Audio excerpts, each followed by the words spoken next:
upaya untuk menghapus kemajemukan merupakan upaya yang sia-sia karena bertabrakan dengan realita yang ada. Kemajemukan yang ada bukan untuk dihapuskan, tapi harus dikelola dengan baik dan benar. Oleh karenanya diperlukan adanya upaya bersama yang bisa mengikat kemajemukan tersebut tetap menjadi kekuatan yang mendorong terjadinya integrasi nasional. Di antara upaya yang bisa kita lakukan adalah membangun harmoni di tengah kemajemukan tersebut.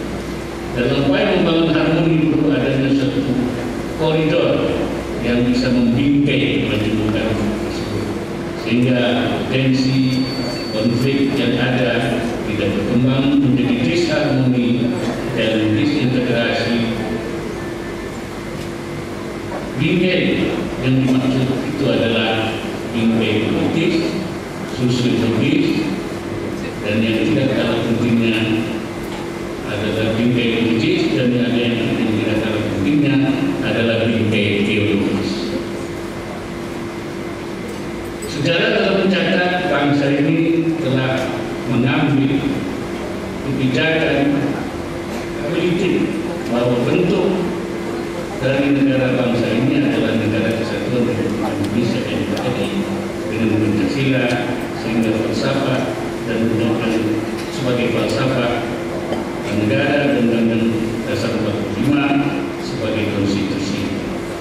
Para bapak pendiri Republik Pandipas sepakat menjadikan negara ini sebagai negara kesatuan Republik Indonesia atau NKRI dengan wilayah yang rentang dari Sabang sampai Merauke. Karena dalam NKRI ini terdapat berbagai macam kelompok masyarakat, baik dari segi suku, agama, budaya, maupun ras. Maka para pendiri Republik ini mengidealisasikan bangsa Indonesia ini sebagai suatu bangsa yang majmuk, tapi tetap satu dengan semboyan Bhinneka Tunggal Ika. Dalam sebuah negara yang masyarakatnya majmuk adalah tidak mudah untuk mewujudkan persatuan dan kesatuan bangsa, karena masing-masing kelompok memiliki kepentingan dan aspirasi yang bervariasi yang bisa menimbulkan konflik di antara mereka. Namun demikian, melalui slogan tersebut, Bhinneka Tunggal Ika, diharapkan menumbuhkan kesadaran di antara masyarakat Indonesia akan pentingnya harmoni dalam berbangsa, bernegara, dan bermasyarakat. Tingkatnya harmoni yang terjadi di negara ini tidak terlepas daripada ikatan politis yang membingkai hubungan antara komponen warga bangsa yang di negara kesatuan Republik Indonesia, NKRI, Undang-Undang Dasar 45, Pancasila, dan Bhinneka Tunggal Ika. Secara politis, 4 hal ini dulu disebut 4 pilar, tapi karena oleh Mahkamah Konstitusi itu tidak dibenarkan, maka disebut sebagai 4 konsensus nasional.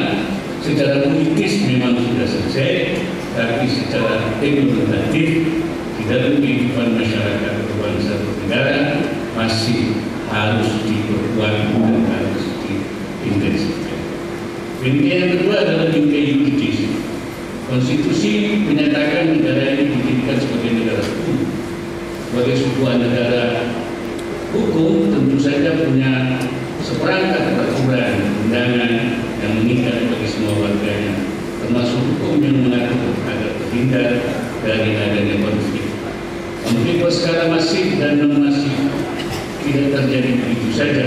Ada faktor-faktor yang menyebabkan konflik tersebut, seperti kepentingan politik, kepentingan ekonomi, pemahaman agama, pendirian rumah ibadah, penyiaran agama, dan misinformasi. Konflik bernuansa agama tidak dipengaruhi oleh faktor tunggal, melainkan dipengaruhi oleh banyak faktor, karena biasanya sebuah konflik adalah multi wajah. Negara sudah mengeluarkan aturan-aturan yang terkait dengan isu sensitif yang sering menimbulkan konflik, seperti penodaan agama, pendirian rumah ibadah, penyiaran agama, sampai pada persoalan Madinah. Aturan terkait dengan beragama tertuang dalam Undang-Undang Nomor 5/1969 yang berasal dari PPS Nomor 1 tentang penyalahgunaan dan penodaan agama yang kemudian dimasukkan dalam KUHP, yakni pasal 126A. Aturan ini dibuat dengan maksud menjadi panduan aplikatif dalam pelaksanaan kebebasan beragama sebagaimana amanat Undang-Undang Dasar 45.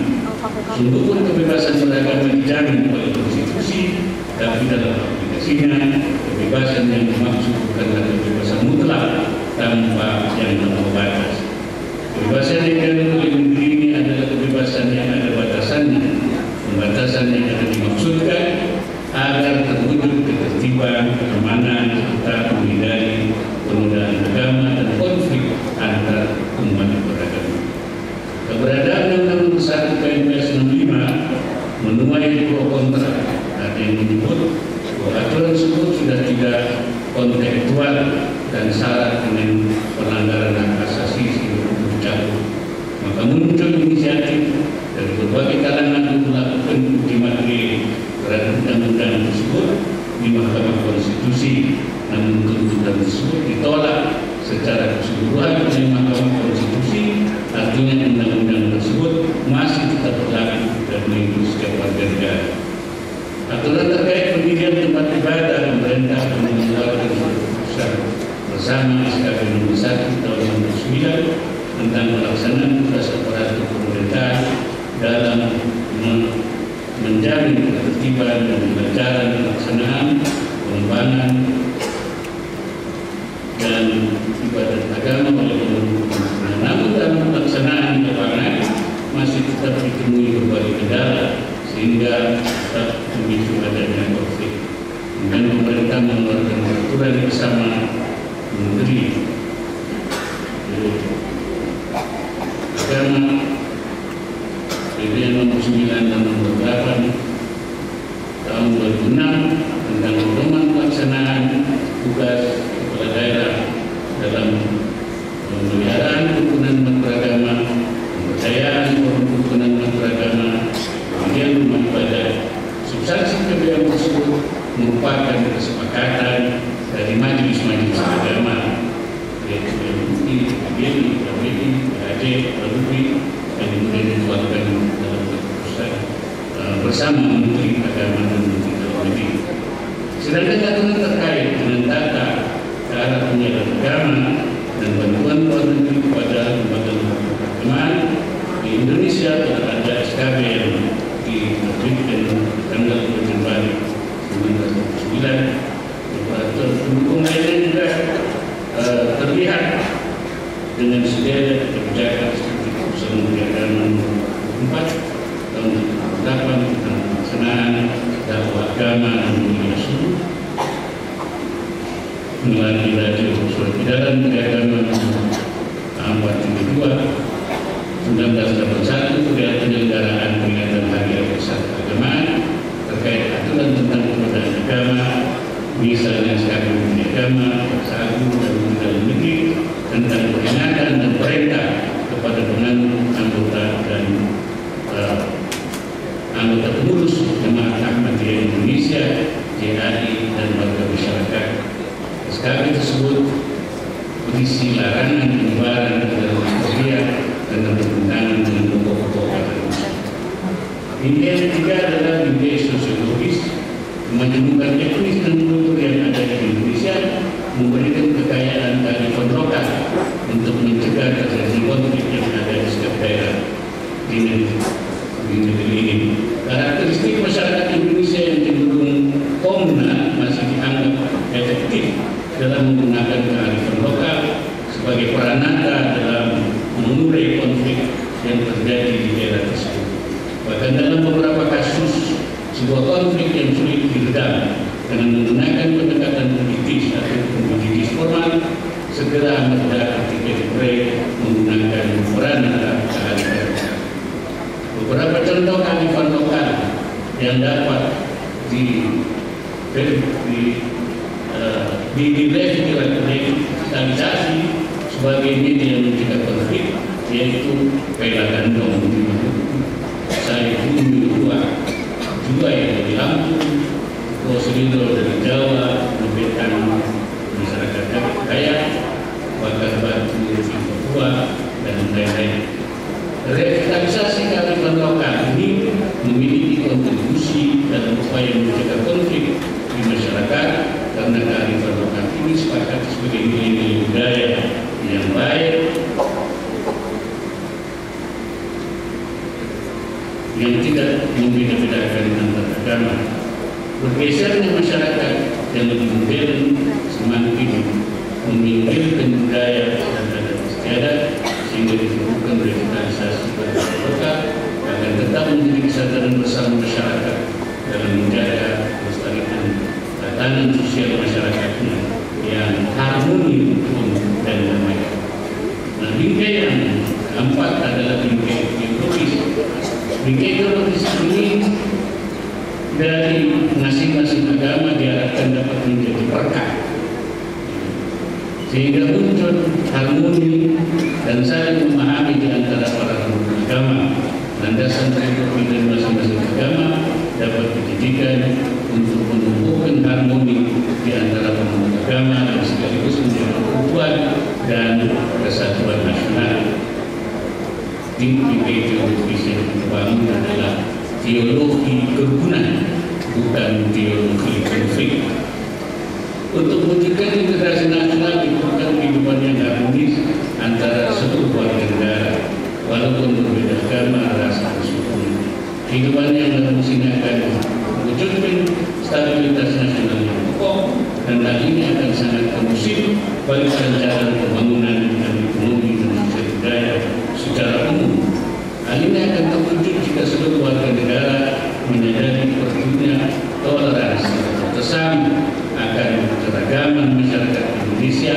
Tanpa adanya toleransi ini, kehidupan yang harmonis, rukun, sulit terwujud. Dan sebaliknya yang terjadi adalah konflik antar masyarakat yang sebenarnya tidak diinginkan oleh setiap orang. Konflik sebenarnya tidak dibenarkan oleh agama, karena semua agama yang ada di Indonesia mengajarkan kebaikan dan kedamaian hidup manusia. Buddha mengajarkan kesetaraan, Kristen mengajarkan cinta kasih, Konghucu mengajarkan kebijaksanaan, Islam mengajarkan kasih sayang bagi seluruh alam dan rahmatan lil alamin, dan kesadaran menjunjung tinggi kesepakatan nasional, yaitu melakukan muahadah watani. Sampai saat ini bingkai-bingkai yang ada dipandang masih memadai untuk menjaga harmoni dan menunjukkan yang ada. Dan demikian, di tengah derasnya arus perubahan, bukan tidak mungkin bingkai-bingkai tersebut masa mendatang tidak lagi dianggap memadai untuk mempertahankan dua hal tersebut. Oleh karenanya, perlu adanya upaya-upaya yang sistematis dan strategis yang perlu dilakukan oleh berbagai pihak, khususnya pihak-pihak yang mempunyai otoritas dalam hal ini, sehingga harmoni menemukan masih bisa dikatakan masih bisa dijaga di dunia. Apabila diperhatikan secara seksama, ketidakharmonisan yang muncul di masyarakat juga dipicu oleh adanya distorsi pemahaman agama. Setidaknya ada tiga model dalam melakukan dalam terjadinya distorsi tersebut, yaitu distorsi radikalisme agama, distorsi sekularisme, dan distorsi liberalisme agama. Radikalisme agama dalam banyak kesempatan telah terbukti berdampak pada munculnya sikap ekstremisme, di mana sikap tersebut sangat berpotensi memunculkan tindakan terorisme. Dalam konteks ini, fakta yang terjadi menunjukkan bahwa akibatnya segelintir orang Islam yang melakukan aktivitas kekerasan dengan menggunakan simbol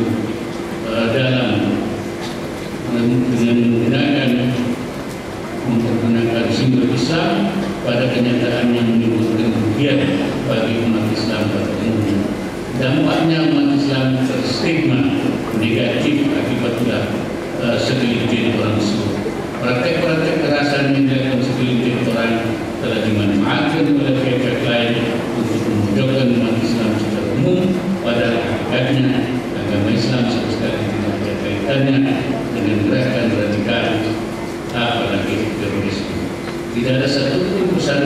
Islam yang menunjukkan adanya ajaran radikalisme dan terorisme.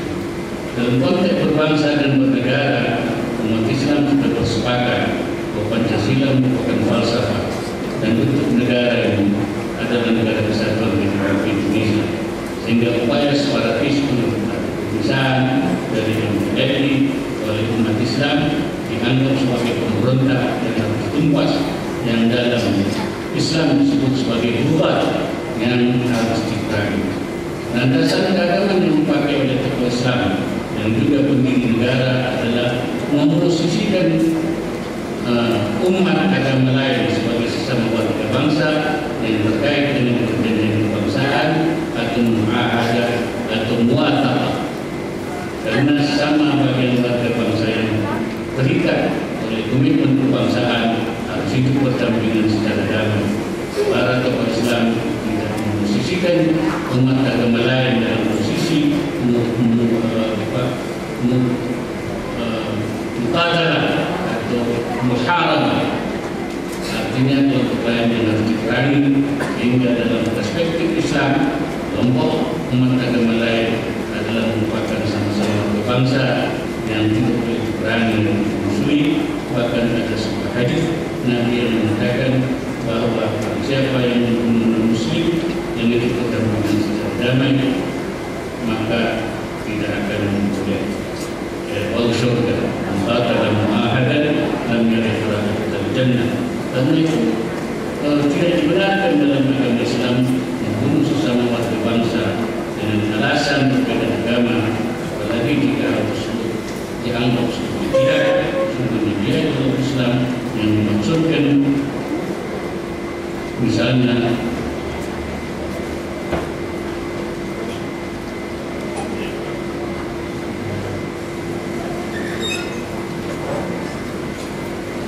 dalam hal konteks konflik di Ambon dan Poso dengan masuknya konflik jihad. Menjaga untuk jihad adalah untuk menjaga eksistensi kaum muslimin, memelihara keberlangsungan agama, membentengi tanah air dan menangkal para musuh, memberantas kezaliman dan memperjuangkan hak-hak. Dengan pengertian tersebut, justifikasi terhadap apa yang dilakukan oleh para pelaku teror bahwa yang mereka lakukan merupakan tindakan jihad tidaklah tepat untuk agama. Kelompok teroris itu memahami jihad hanya dengan arti yang perang saja, militer saja. Padahal menurut para ulama dia juga mempunyai makna lain, misalnya upaya sungguh-sungguh di dalam melakukan perbaikan. Para ulama jihad selain mempunyai makna kita perang juga mempunyai makna islah, yakni perbaikan.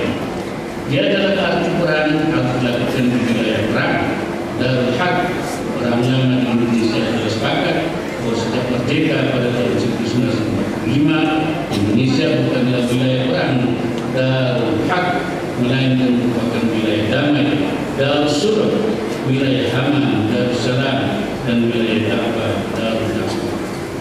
Teknologisme agama juga bisa menimbulkan dampak buruk bagi upaya membangun harmoni di tengah masyarakat.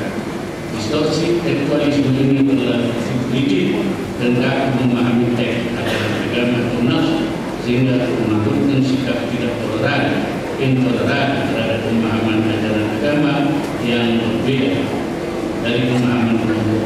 Distorsi tekstualisme agama dapat ditengarai dari pemahaman terhadap ajaran agama nas yang cenderung harfiah. Kelompok ini lebih menekankan pemahaman nas secara zahir, secara bentuk, dan menyampaikan pemahaman nas secara lebih substansial atau mafhum nusus.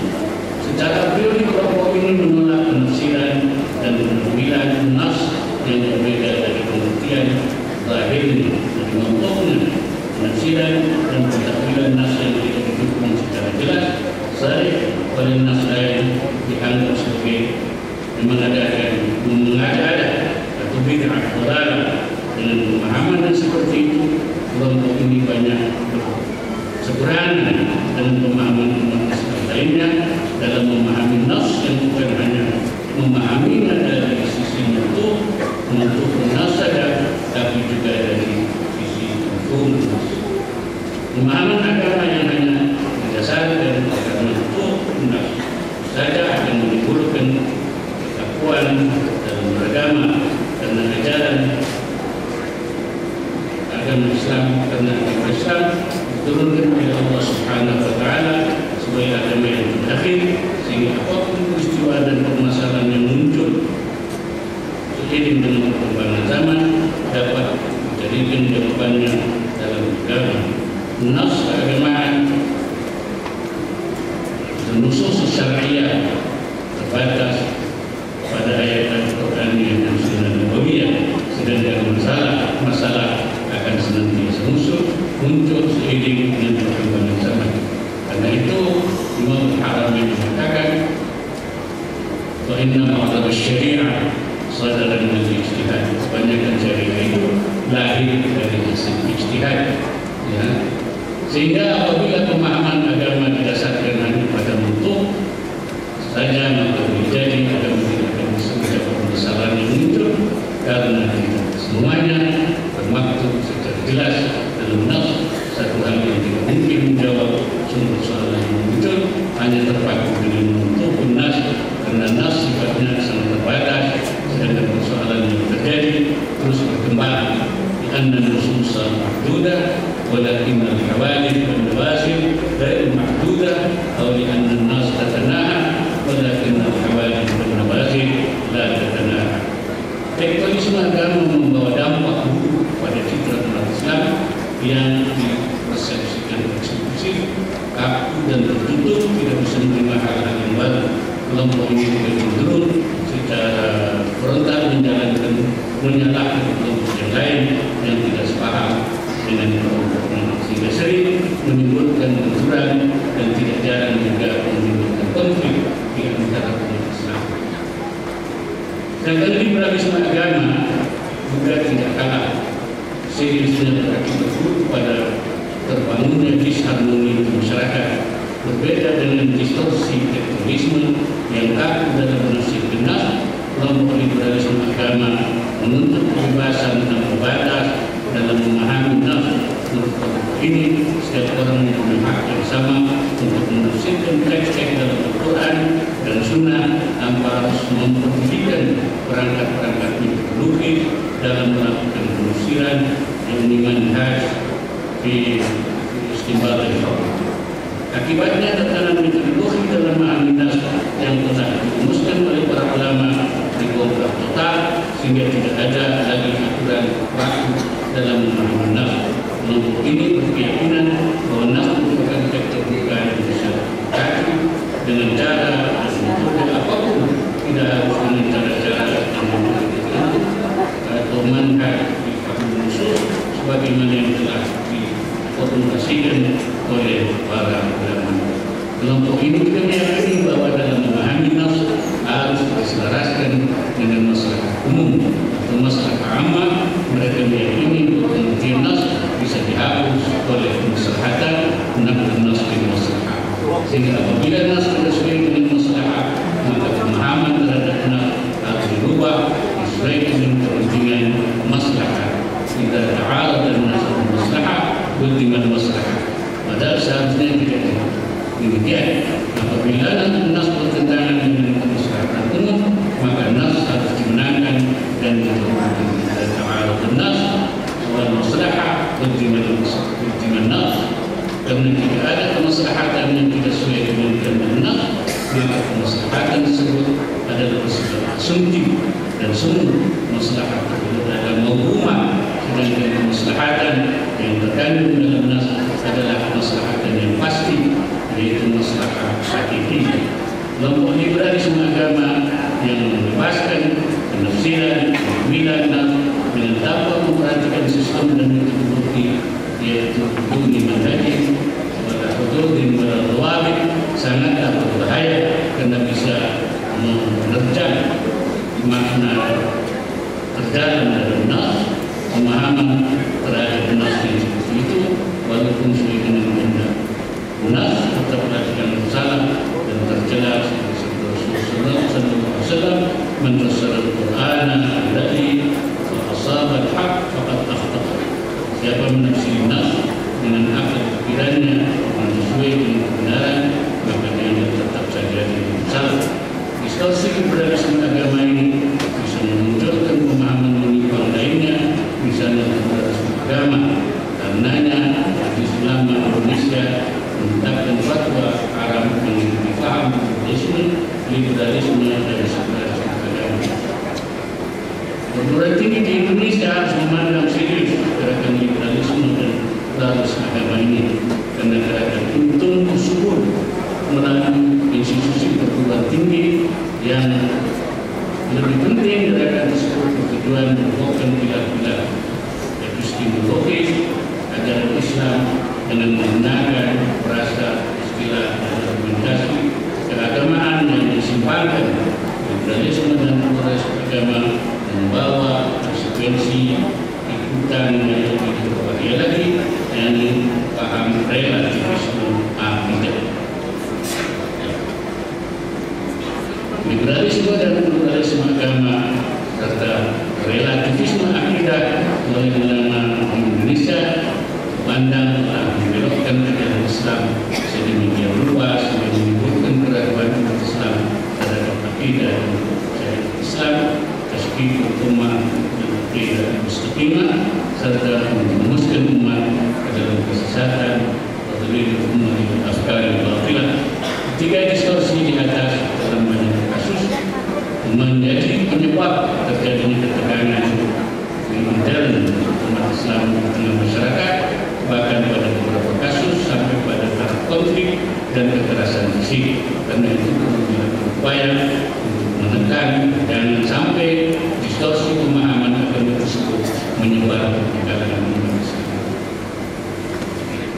Di antara cara yang bisa dilakukan agar distorsi pemahaman agama tersebut tidak menyebar, perlu dilakukan secara masif dan terus-menerus supaya mengembalikan cara memahami naskah agama yang diajarkan oleh para salafus saleh, yakni dengan tetap melakukan metodologi pengambilan hukum, yaitu cara berpikir yang manhajiyah, tetap dinamis, yaitu tataburiyah, dan tetap juga menggunakan paham yang toleran dan pemahaman agama yang tawassuti atau tawassutiyah atau taburiyah manhajiyah. Dan itu juga perlu terus didorong adanya pemahaman secara dinamis dan kontekstual, tapi tetap dalam lingkup pemahaman yang benar mana sebagai fahmi khusus. Bapak dan saudara sekalian, ulama telah meletakkan bahwa perbedaan itu sepanjang dalam wilayah perbedaan atau fi menjadi khilaf, maka itu harus ditoleransi. Tapi apabila sudah di luar majalah khilaf, maka tidak ditoleransi. Perbedaan ditoleransi, penyimpangan diamputasi, artinya harus diselesaikan. Nah, perbedaan yang ditoleransi itu harus dibangun dengan cara-cara bersama, dengan cara-cara yang toleran, karena itu tidak boleh ada sikap ananiyah, jamaiyah, atau kelompok, atau asabiyah jamaiyah, atau fanatisme kelompok. Sebab kedua hal itu dapat menimbulkan ketegangan dan konflik antara sesama manusia. Demikian yang dapat saya sampaikan dalam kesempatan ini. Kurang lebihnya mohon maaf. Akhirnya saya sampaikan. Assalamualaikum warahmatullahi wabarakatuh.